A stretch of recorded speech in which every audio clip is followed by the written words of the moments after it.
Bismillah,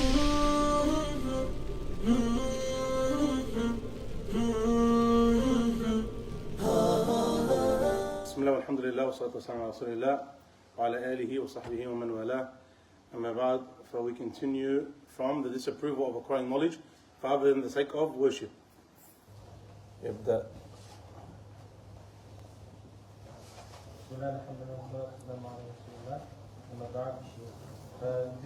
The disapproval of acquiring knowledge for other than the sake of worship. Number 119. Al-Awza'i narrated was saying, I have been informed that it used to be said, woe to those who acquire religious knowledge for other than the sake of worship, and to those who permit the unlawful due to doubtful arguments. Al-Awza'i was one of the great ulama's of Sham, and this is one of the things that the Lebanese people can be proud of. Al-Alim, Imam Al-Awza'i rahimahullah, who was very famous in the time of the Salaf rahimahullah, but like what some of the scholars said about the four Imams, that others had maybe more knowledge or more students at a particular time, but their students did not carry on their madhab. As for the A'imma of the four madhahib, then their students carried on their madhab. And so you had the four famous madhahib fiqhiyah. But in terms of the scholars that were around at the time of the Salaf, they are in their thousands. Great, big, massive scholars. Some, as we mentioned, more knowledgeable than the four madhahib that we have today. But it was the students that carried on that tradition until it reached us now. But in previous times, there were many other madhahib. From amongst those scholars, that their fatwa is known, and when a person goes through the books of the ulama, they'll read Allah is the name of Al-Awza'i rahimahullah. He's one of those great scholars, and he's got great statements in Aqidah, great statements in fiqh, great statements in Hadeeth and others. He says a beautiful statement here, I have been informed, that which has been passed on, I have been informed that it used to be said, woe to those who acquire religious knowledge for other than the sake of worship, and to those who permit the unlawful due to doubtful arguments. Tab'an, everyone should already know by now that the whole point of the book is that the knowledge you have should be leading you to action. And if it's not leading you to action, then there's an issue. And if a person was to focus literally on certain points in every single one of his khutab, it wouldn't be overdone. Why? Because the people, even though they know, they don't act upon. If we just take, for example, people swearing by Allah knowing that it's Allah. As an example. They say Wallah and they know it's Allah. Then we all know people that are liars, and not only they're liars, but they swear by Allah, they take oaths by Allah, and they know it's not true. Wallah, I'll get it to you tomorrow. He knows there's no way he's going to get it tomorrow. Wallah, I was here. Wallah, I was there. Wallah, I didn't do this. And they know it was a lie. So if we were to sit and to just focus on this particular point, would it be enough? It would be enough. It would be enough. One of the narrations going to come with us, especially the students of knowledge. And the people that give khutbah Jum'ah, and they come to khutbah Jum'ah, many of them, they come, and their intention is just to lift off the obligation from them. They're not coming to learn something new. They're not coming as students of knowledge. Their intention, I want to come, fulfill the obligation, go back to my work. So they're somewhat excused in not implementing their knowledge. It's so haram and it's so a major sin. But they're somewhat excused in the sense that they're not coming seeking that guidance. What we have an issue with, and these are people that are a level above that, are people that come to lessons, they come to seek knowledge, but they don't implement what they learn. Very common example, things to do with manners, akhlaq. How many brothers, they'll know right from wrong in terms of the salah. They'll go for you in extreme detail, the salah of the Prophet ﷺ. As for their akhlaq, their dealings with others, especially when there's an issue, you find he's taken, instead of the sunnah of the Prophet ﷺ, he's done exactly how Iblis wants, and he's implemented 100%. Then where's the implementation of the knowledge? Where did that knowledge go? This is the problem. This is an issue. Jayyid. So we want to make sure that we're not falling into that mistake. The whole point of our learning is for action. And so if we're not finding that we're implementing our knowledge, then we need to stop and pause and go back over what is it that we have holes in our game with, so that we can fix them up. We can fix them up. The second part is very, very, very important. Very important. and to those who permit the unlawful due to doubtful arguments. The shubuhat, when it comes to you going astray, there's two main attacks that you need to watch out for. Number one is a shahawat. Shahawat are the following of desires. A person committing zina, a person drinking alcohol, a person gambling, a person going to places he shouldn't go, etc. These are shahawat, following desires. Then you have shubuhat, doubts. Okay, doubtful matters.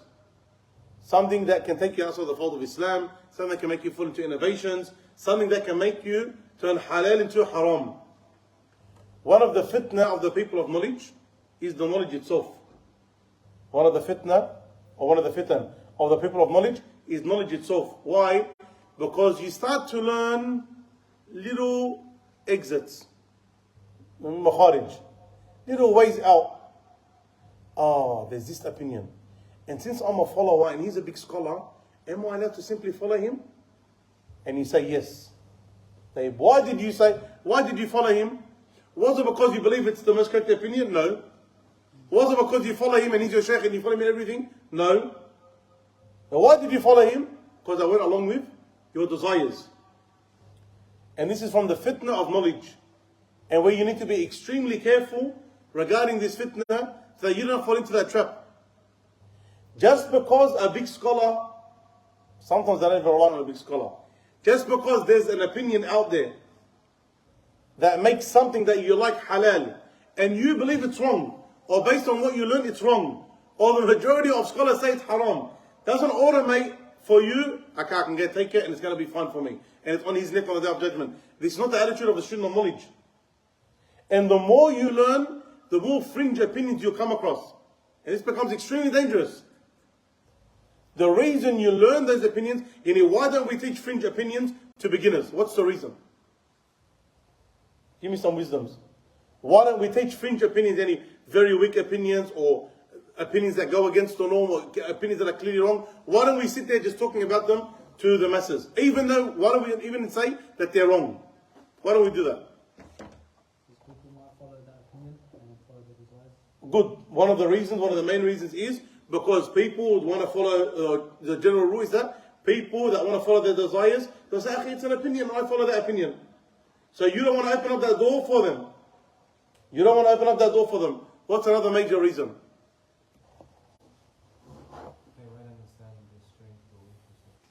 They don't know how to differentiate between right and wrong. Now, even if you tell them it's wrong. Will it open the door of argumentation? Open the door of argumentation? Even more clearer reason. Put doubt in their mind.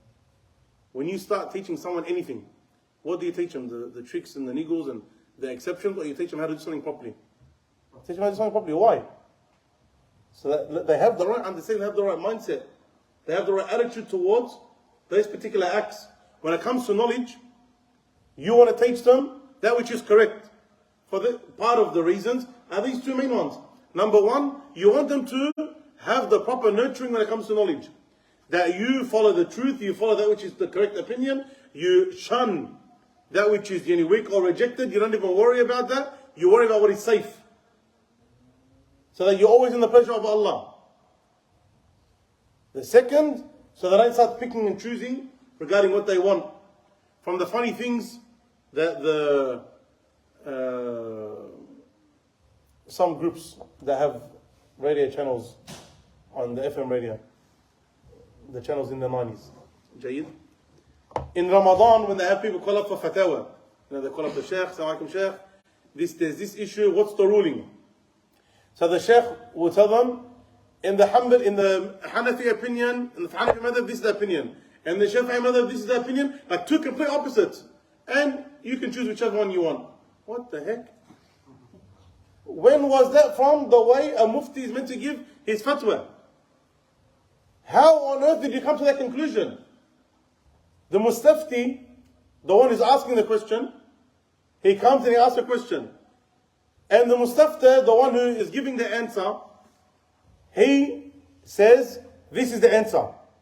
And Assalamu alaikum. He doesn't need to mention the ayah of Quran that he got it from. He doesn't need to mention the hadith that he got it from. He doesn't need to mention the qaida fiqhi that he applied. You come and ask me, Shaykh, does this break my wudu? I say yes. That's it. That's your answer. Khalas. You move on. But imagine, Shaykh, this break my wudu, And the Hanafi Maliki madhab, this doesn't break your wudu. And the Shafi'i and Hanbali madhab, it does break your wudu.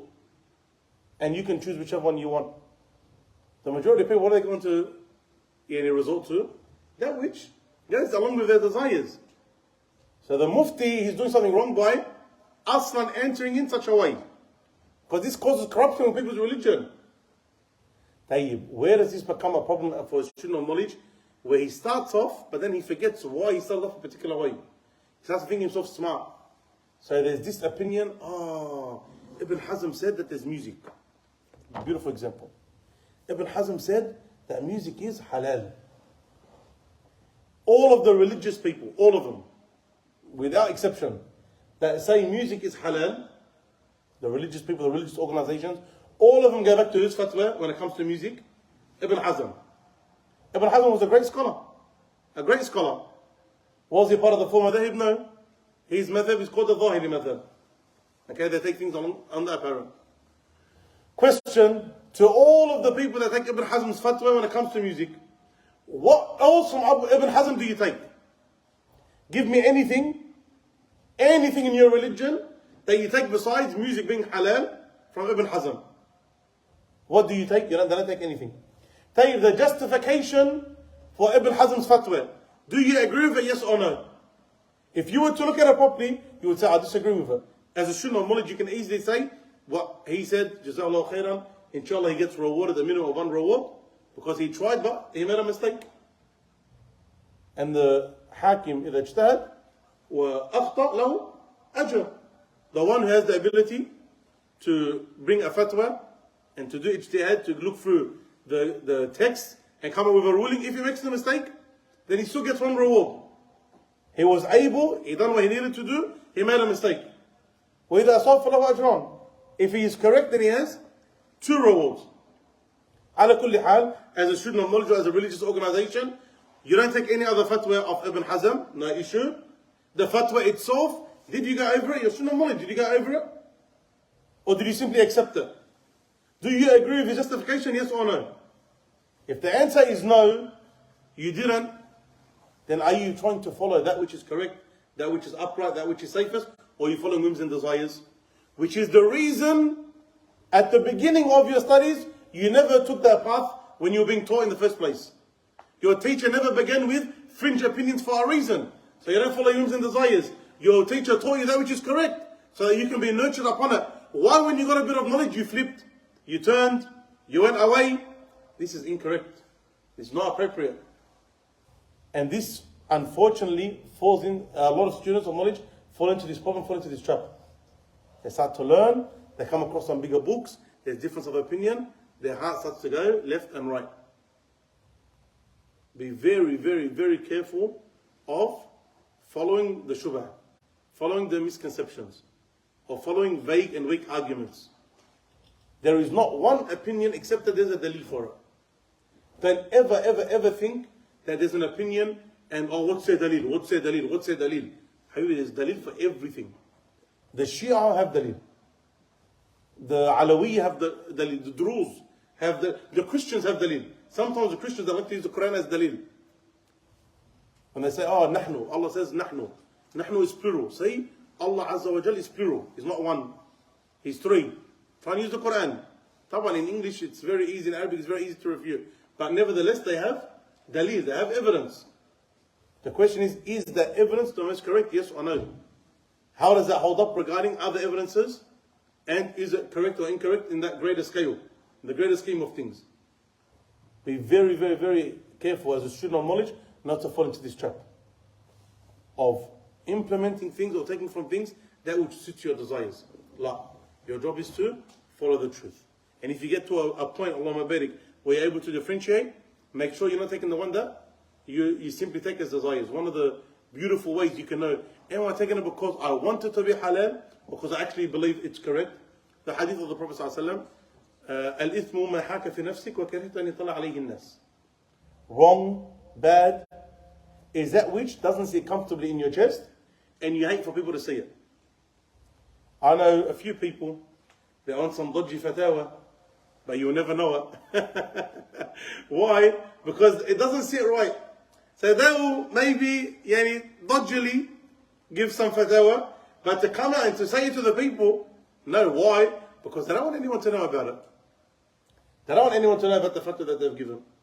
If you're not comfortable with that fatwa, why would you even put it out there? And when you become a shaykh, inshallah, who wants to become a shaykh, inshallah? Seriously. Any of you want to become an actual shaykh, inshallah? 50-50. The perks that people talk about are all lies. We don't get given Lambos by Saudi. We don't have 3-story houses on the beach. But it's good, inshallah. In one country, huh? When inshallah you become a shaykh, one of the things you need to be very careful of is knowing the effect of a fatwa. Knowing the effect of a fatwa. So we're branching off a bit. The first point that we wanted to take from the Athar, from his statement, was to make sure that you're implementing what you know. The second benefit that we wanted to take was, do not accept an opinion that you followed because of your desires, not because you believed it was the truth. The third point, very, very, very important, inshallah, when you become involved in da'wah in the future. Understand the effects of your fatwa. Understand the effects of your fatwa. There's something in Sharia called Saddul Dhara'i', closing off the doors to harms. Who was here with Qaid Fiqhiyah? Did we go over Saddul Dhara'i' when we came to Qaid Fiqhiyah? Don't say yes, because now I'm going to ask you for explanation. You said yes, Abdul Rahman? And he said yes? Explain Saddul Dhara'i' to me. As an example, or Both. Okay. Explanation and example. I'll give you an example I got the other day, which is deleting TikTok from your phone to not to look at haram from TikTok, for example. A very good example. Okay? Someone told him to delete TikTok off his phone. Why? Because even if you say my intention is good, there's a very good chance it's going to turn into what? It's going to turn into haram. And it won't take 2 months, it will take you about 2.5 minutes. Jayyid? Allah al-Musta'an. If anyone, I've said it before, if you have TikTok, get out of my lesson. Jayyid, I don't know if that's why half the lesson doesn't come anymore. They said, we see the Shaykh once a week, TikTok 3 times a day. We say on TikTok. Allah al-Musta'an. This is, again, an example of Sadd al-Dhara'i', that you're closing off the door of harm because you know where it's going to lead. Even though the app itself, TikTok as an application, like any other application, the default position is a halal or haram. As an app, you say it's halal, as an app. But once you know what it's going to lead to, that mubah, it being allowed, now goes towards, if it's just about wasting time, it can be makruh. But when you know it's going to lead to haram, then it becomes haram. Part of that is your fatwa. When you give a fatwa, where is this going to lead to? Someone comes and asks you, there's individual fatwa and then there's on a greater scale. Someone comes and says, Sheikh, let's say there's a river. Can she choose her wali? Or who becomes the girl's wali if there's no Islamic state? She becomes a river, she's a river, there's no Islamic state. Who becomes her wali? Let's say you give a fatwa to that particular brother.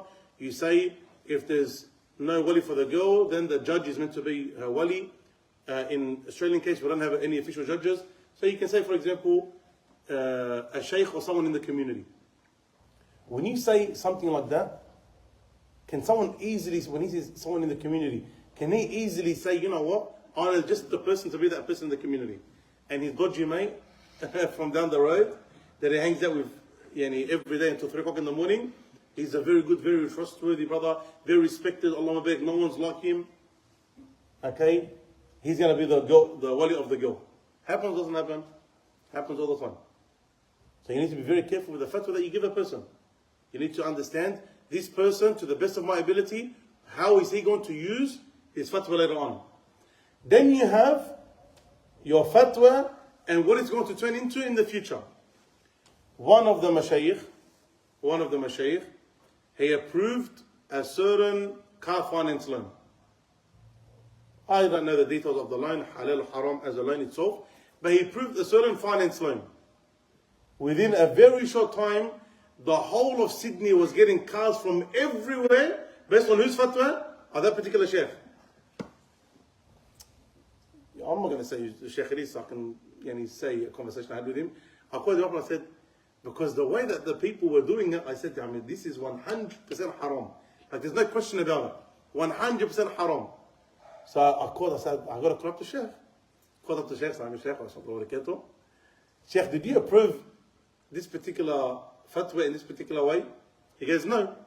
I go, Sheikh, the whole of Sydney, the whole of Sydney is taking, you as a sheikh approved the fatwa, and they're going crazy, getting loans left, right, center, and they're all using your name. He goes, I didn't approve it. I go, okay, since there's this issue, and it's happening and everyone's dropping your name, can you please come out with something to make it public so people know to stop dropping your name? He didn't want to do it for whatever reason. And he said, whoever wants to, they can speak to me. But there's Allahu Alam, if I knew tens of people, Nassim, if I knew tens of people using that fatwa, imagine how many hundreds of people I didn't know. Maybe, wallah, I wouldn't be surprised if it went to the thousands. I wouldn't be surprised. So this is a very, very dangerous matter. When he gave a fatwa, but it wasn't clear, or it wasn't official, or he gave it to certain people, and then that spread like wildfire. And then he, on top of that, didn't put a handbrake on the fatwa to make clear exactly what he meant. So you need to be very careful, because that becomes on your neck now. And just like, why is the greater the risk, the greater return? Anyone study economics? No one does economics? Commerce? You? Anyways, there's something called, don't put your hand up for everything. Everything you put your hand up on. You study economics? Is that as a minor? Explain elasticity in inelasticity. Inelasticity. It's like how far you can stretch toward. Yeah, so explain it. You just explain what an elastic is. It's like how much things that affect how, say for example, how many factors can affect it toward, right? Are you sure? Something like that. Along the lines. Things that, if a commodity, depending on its price, things that you stretch and people will still buy it, no matter what it is. And other things that, like for example, this bottle, let's say $10. How much are you going to stretch this before someone says, I'm not going to buy it? If it was $50, would you buy it? No, khalas, it's inelastic. If it's my one, Allah barik fik ya. Sunnah mithla Sufiyya. Take it, khalas, I've taken a sip from it, you can have it. Now, as for other things, no matter, like cigarettes, with the people, no matter how much you put it, they're still gonna take it. Allah musta'an. طيب. How do we even get to that point? Now, the greater the risk, the greater return. Now, same thing with you, inshallah, being a shaykh, it's a great return, inshallah. When you are a reason for a lot of goodness in the community, well, this is amazing. And you imagine, inshallah, you get to a point where you've taught 500 children how to pray. And they teach their children, they teach their children, they teach their friends. Allahu Alam, what your reward could be on the Day of Judgment. Why could you in a position of teaching, which is amazing. But at the same time, you have a responsibility to make sure that you don't teach wrong. If a person makes an innocent mistake, inshallah, Allah forgives. When a person makes an innocent mistake, someone said, Shaykh, is this halal or haram? And you forgot that it was haram, or you made a mistake thinking that it was haram, so you said haram.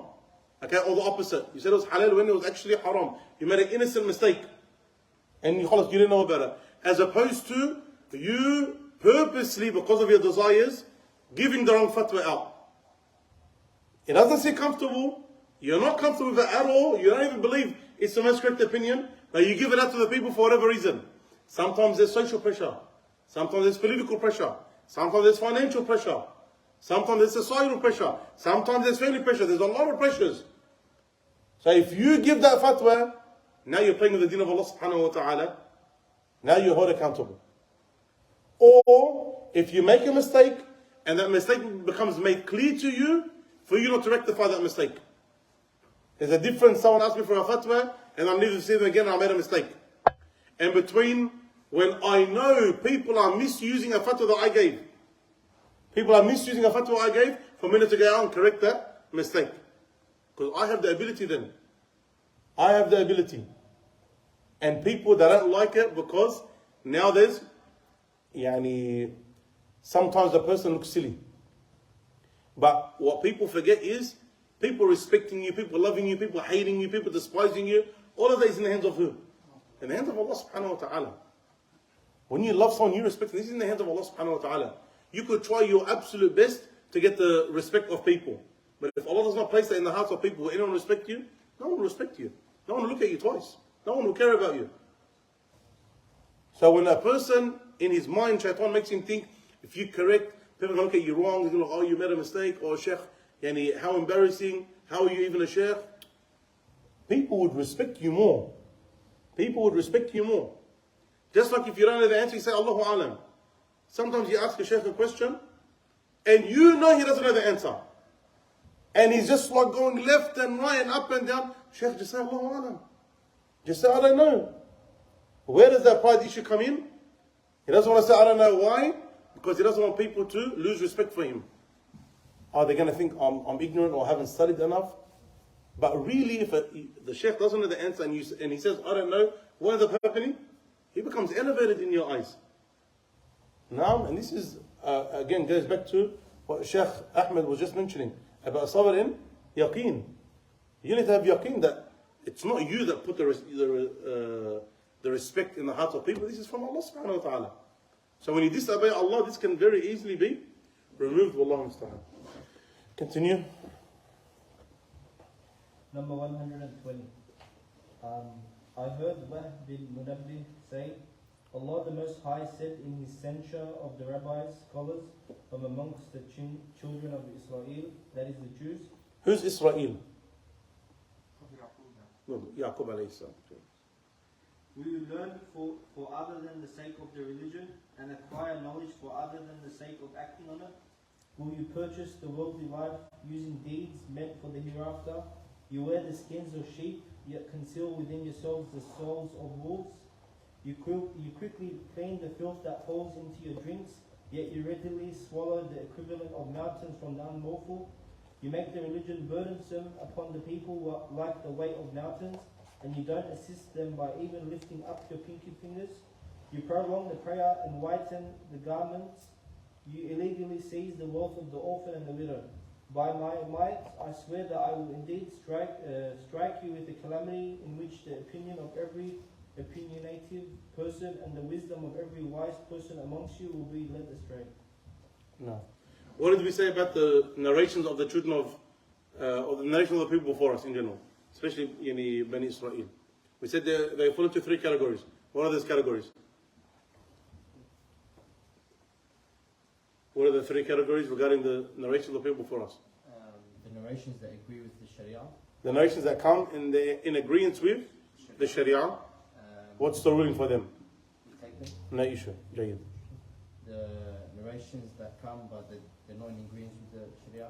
That which comes and goes against the Sharia. We don't take them. Jayyid. And the ones that Sharia does not mention or speak about, and that one we neither say it's the truth, nor do we reject it. It's okay to mention this one, you don't. Closer. That which the Sharia came and affirmed. So that which the Sharia, the first one you mixed with, it's half between the first one and the third one. The first one is that which the Sharia came and affirmed.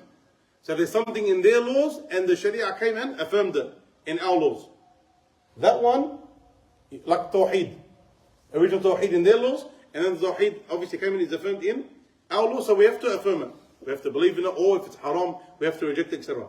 The second is that which goes against the Sharia. It's mentioned from Bani Israel, but it goes against something in our Sharia, like the prophets fighting Allah. It's something rejected in Islam. As for the third, then this is something that doesn't go against or for. Now, that's something that we can mention, like the names of certain individuals in Islamic history. Okay, we gave the example of who? Bilqis. Jayid, that this is a name from the stories of Bani Israel, but it doesn't go against anything in the Sharia, nor does it affirmed by anything, but it doesn't affect us or affect the Sharia, so there's no issue with it. Allahu A'lam. Tayyib, regarding this narration, now it falls under which part? The first, the second, or the third? Is that something affirmed by our Sharia, something that goes against our Sharia, or something that we can mention doesn't go forward, doesn't go against? Number one, with aligned. Some of it aligned, yes. But as a statement of Allah subhanahu wa ta'ala, can we say it's a statement of Allah Azza wa Jal? That's what he said from many Israel. Came in al-Israeliyat, then he goes towards the third one. Will you learn for others, for other than the sake of the religion, and acquire knowledge for other than the sake of acting upon it? Taban, things like that, we have many ayat in the Quran and a hadith from the Prophet ﷺ to affirm. Will you choose the word, but as a statement altogether? Jayed, this is what we say. It falls under the third, wallahu alam. Will you purchase the worldly life using deeds meant for your hereafter? This is something big. The ayat that you're meant to follow. Do you follow them for matters of dunya or matters of the hereafter? Do you use your religion to try and achieve this dunya or try and achieve the hereafter? Like someone said, Tabarakallah, your memorization is amazing.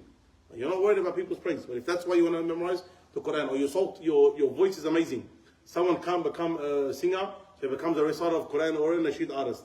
Now, and his intention is dunya. So he uses something that which is meant to be for the hereafter, he uses it for this dunya. Now, someone wants to become, in Islamic countries, a judge.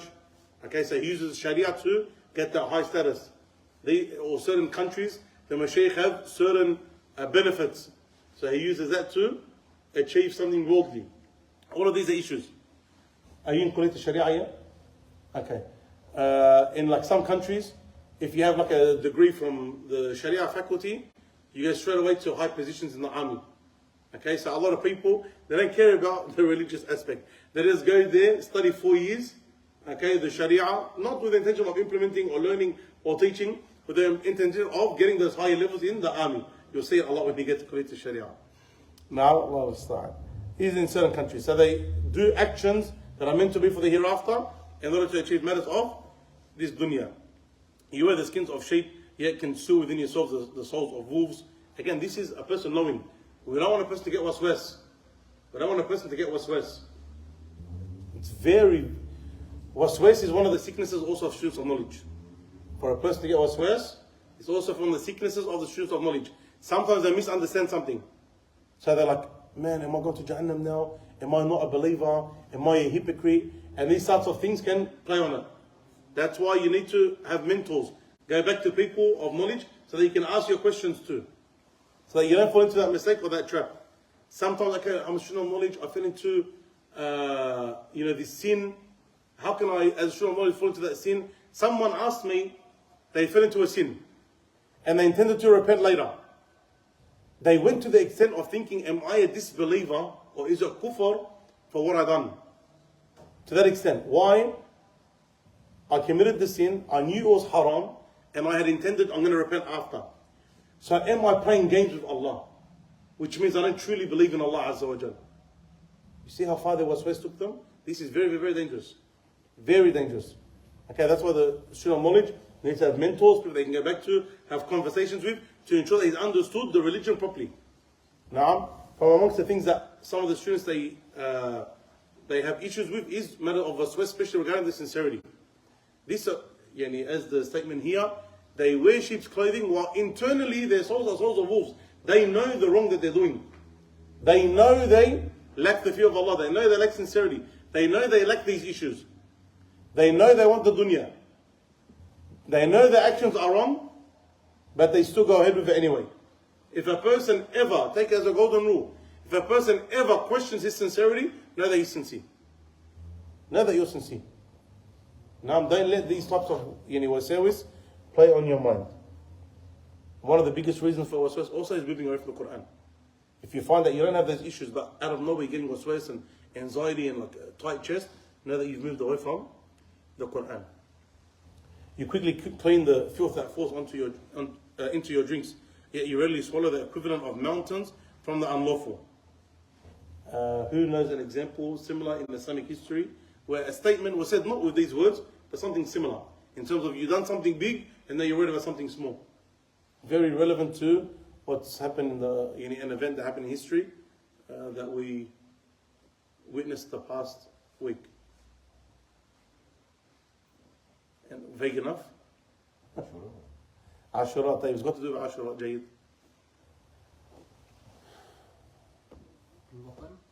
like, something similar here. Yani you're worried about something that falls into your drink is a halal or haram, but you drink mountains of haram.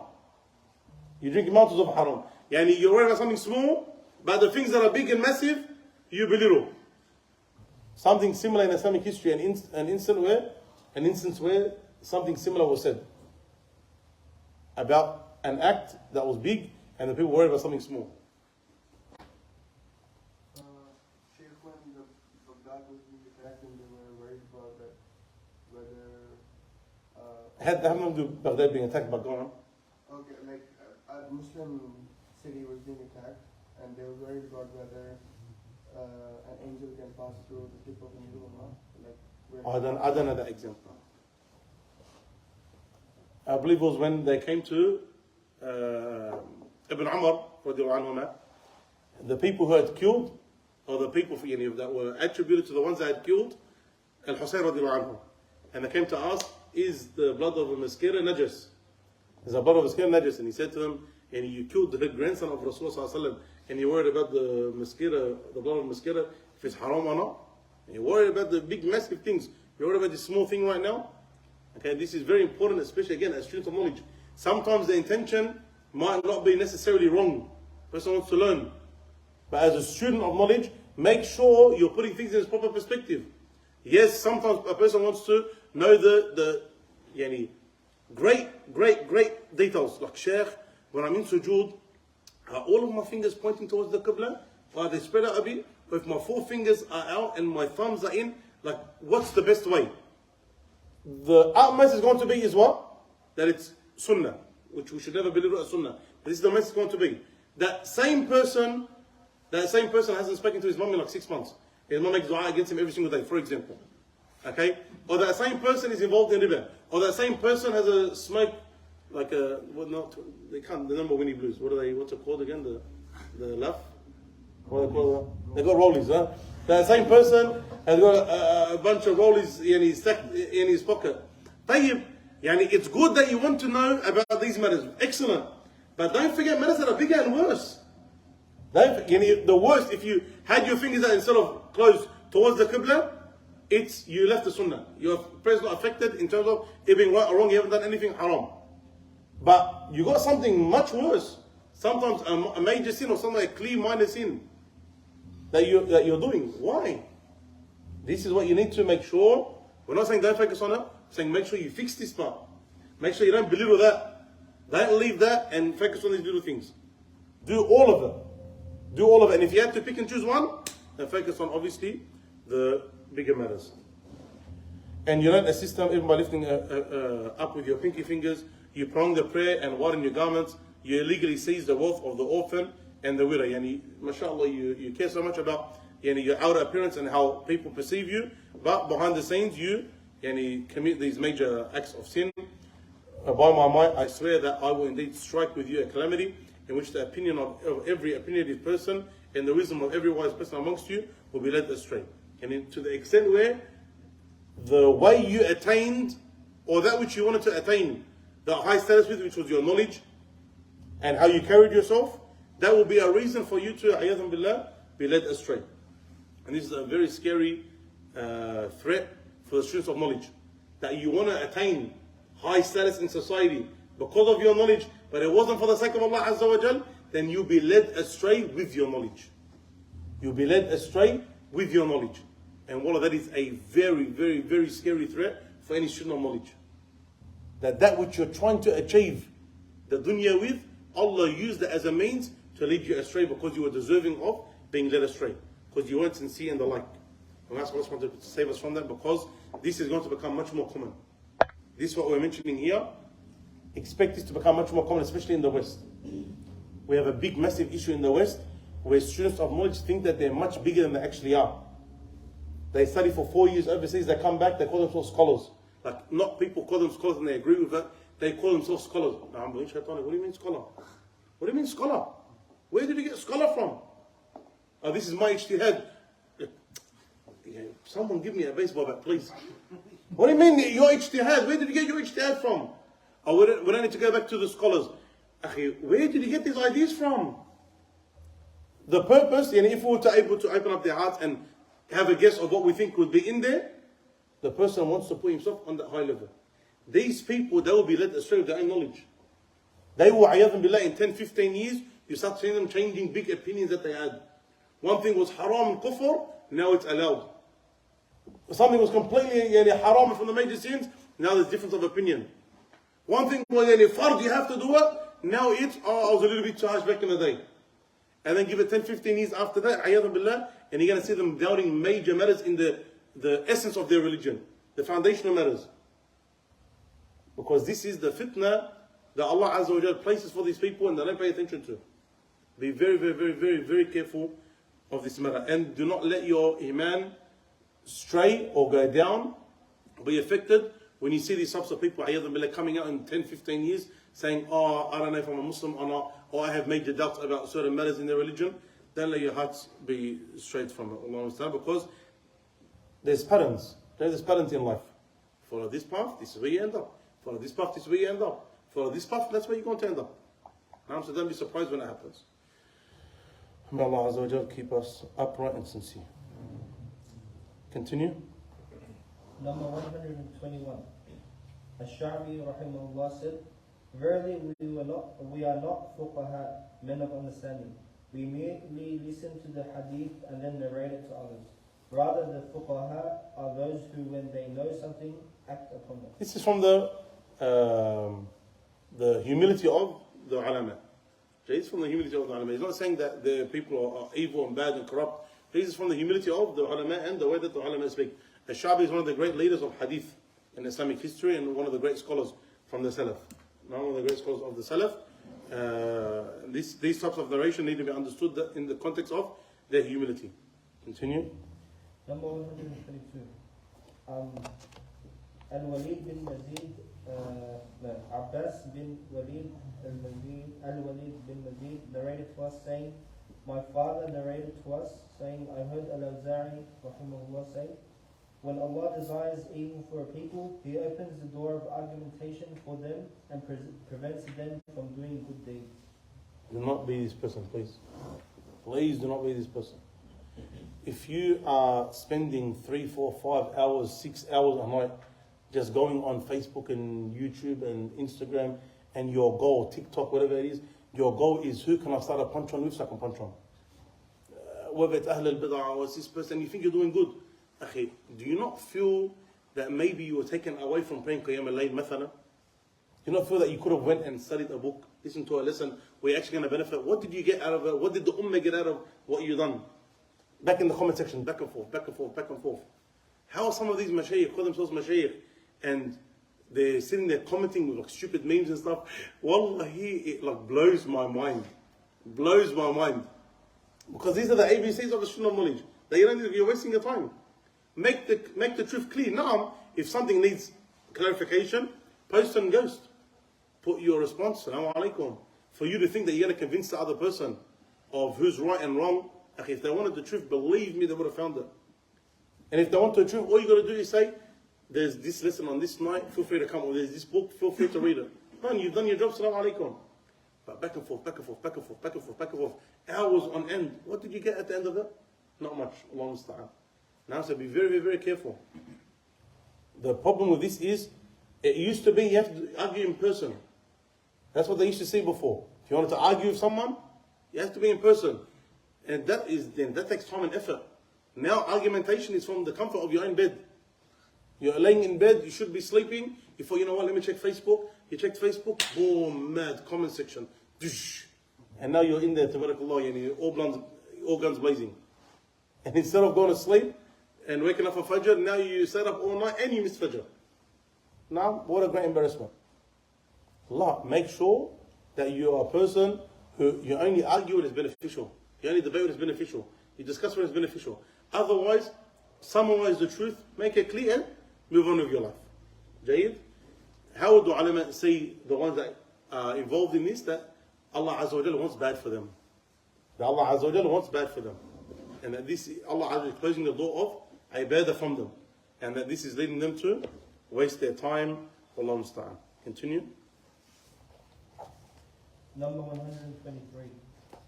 I heard Ma'ruf bin Fayruz al-Turki say, when Allah intends good for a servant, He opens for him the door of actions and closes for him the door of argumentation. And when Allah intends evil for a servant, He opens for him the door of argumentation and closes for him the door of good action. There's a hadith from the Prophet ﷺ, Surah Al-Tirmidhi. He said, عليه الصلاة والسلام, ما دل قوم بعد هدى كانوا عليه إلا أوتوا الجدل ثم تلا رسول الله صلى الله عليه وسلم هذه الآية وما ضربوا لك إلا جدلا بل هم قوم خصيمون. That no group of people went astray after guidance except that they were afflicted with argumentation.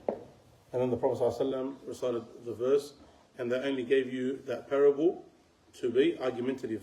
Verily they are an opposing people. And people that love opposition and love problems. They were guided, they were upon guidance. What made them leave that guidance?